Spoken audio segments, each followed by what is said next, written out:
Good evening. Earlier today, I ordered America's armed forces to strike military and security targets in Iraq. They are joined by British forces. Their mission is to attack Iraq's nuclear, chemical, and biological weapons programs and its military capacity to threaten its neighbors. Their purpose is to protect the national interest of the United States and indeed the interests of people throughout the Middle East and around the world. Saddam Hussein must not be allowed to threaten his neighbors or the world with nuclear arms, poison gas, or biological weapons. I want to explain why I have decided, with the unanimous recommendation of my national security team, to use force in Iraq, why we have acted now, and what we aim to accomplish. 6 weeks ago, Saddam Hussein announced that he would no longer cooperate with the United Nations weapons inspectors, called UNSCOM. They're highly professional experts from dozens of countries. Their job is to oversee the elimination of Iraq's capability to retain, create, and use weapons of mass destruction, and to verify that Iraq does not attempt to rebuild that capability.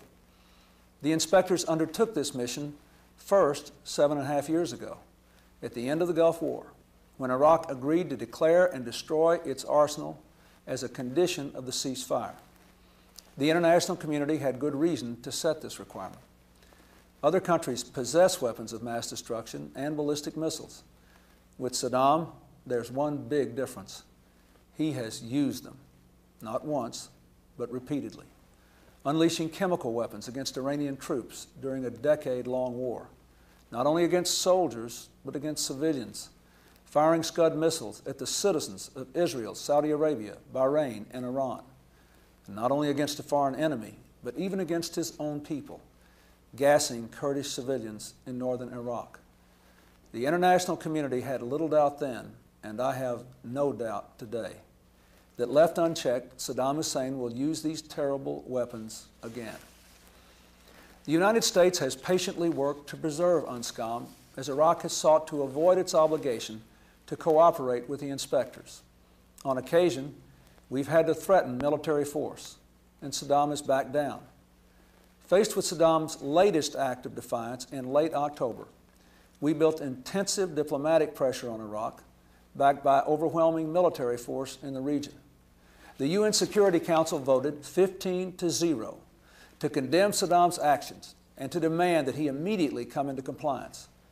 8 Arab nations, Egypt, Syria, Saudi Arabia, Kuwait, Bahrain, Qatar, United Arab Emirates, and Oman, warned that Iraq alone would bear responsibility for the consequences of defying the UN. When Saddam still failed to comply, we prepared to act militarily. It was only then, at the last possible moment, that Iraq backed down.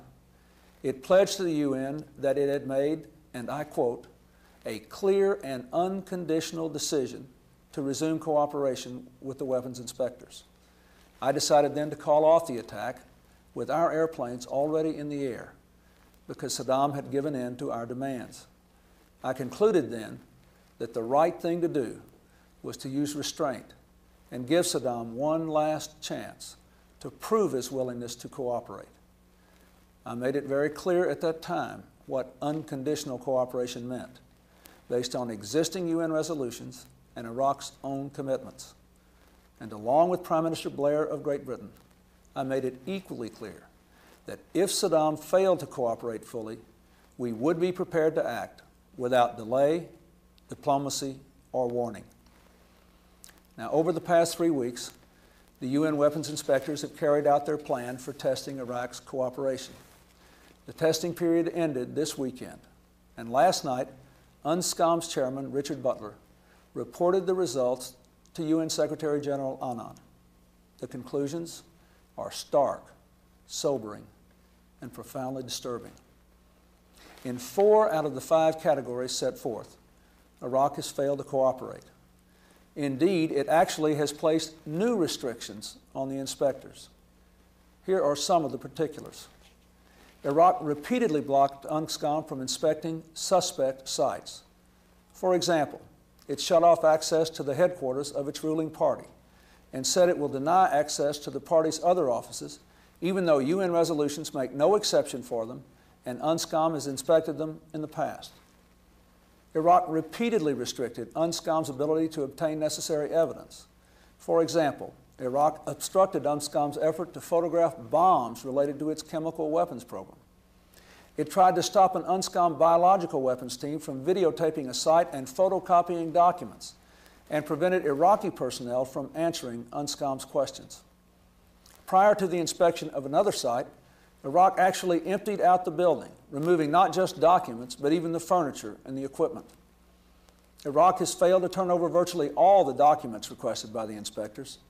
Indeed, we know that Iraq ordered the destruction of weapons-related documents in anticipation of an UNSCOM inspection.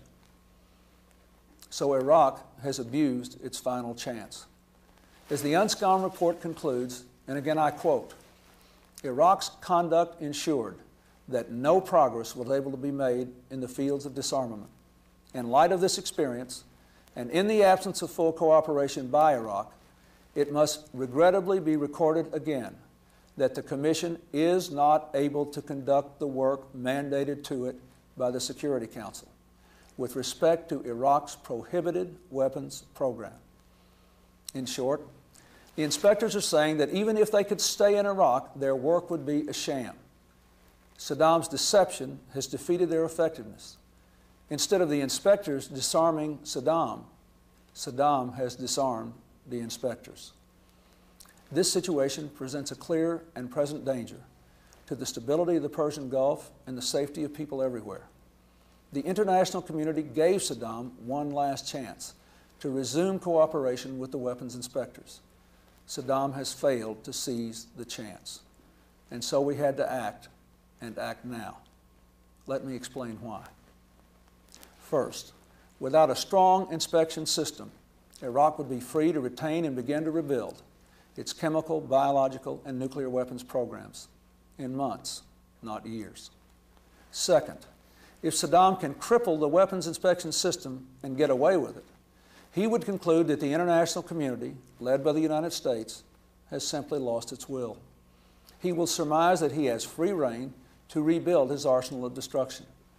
And someday, make no mistake, he will use it again as he has in the past.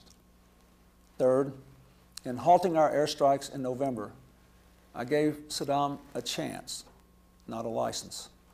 If we turn our backs on his defiance, the credibility of U.S. power as a check against Saddam will be destroyed. We will not only have allowed Saddam to shatter the inspection system that controls his weapons of mass destruction program, we also will have fatally undercut the fear of force that stopped Saddam from acting to gain domination in the region. That is why, on the unanimous recommendation of my national security team, including the Vice President, the Secretary of Defense, the Chairman of the Joint Chiefs of Staff, the Secretary of State, and the National Security Advisor, I have ordered a strong, sustained series of airstrikes against Iraq. They are designed to degrade Saddam's capacity to develop and deliver weapons of mass destruction, and to degrade his ability to threaten his neighbors. At the same time, we are delivering a powerful message to Saddam. If you act recklessly, you will pay a heavy price. We acted today because, in the judgment of my military advisors, a swift response would provide the most surprise and the least opportunity for Saddam to prepare. If we had delayed for even a matter of days from Chairman Butler's report, we would have given Saddam more time to disperse his forces and protect his weapons. Also, the Muslim holy month of Ramadan begins this weekend. For us to initiate military action during Ramadan would be profoundly offensive to the Muslim world, and therefore would damage our relations with Arab countries and the progress we have made in the Middle East. That is something we wanted very much to avoid, without giving Iraq a month's head start to prepare for potential action against it.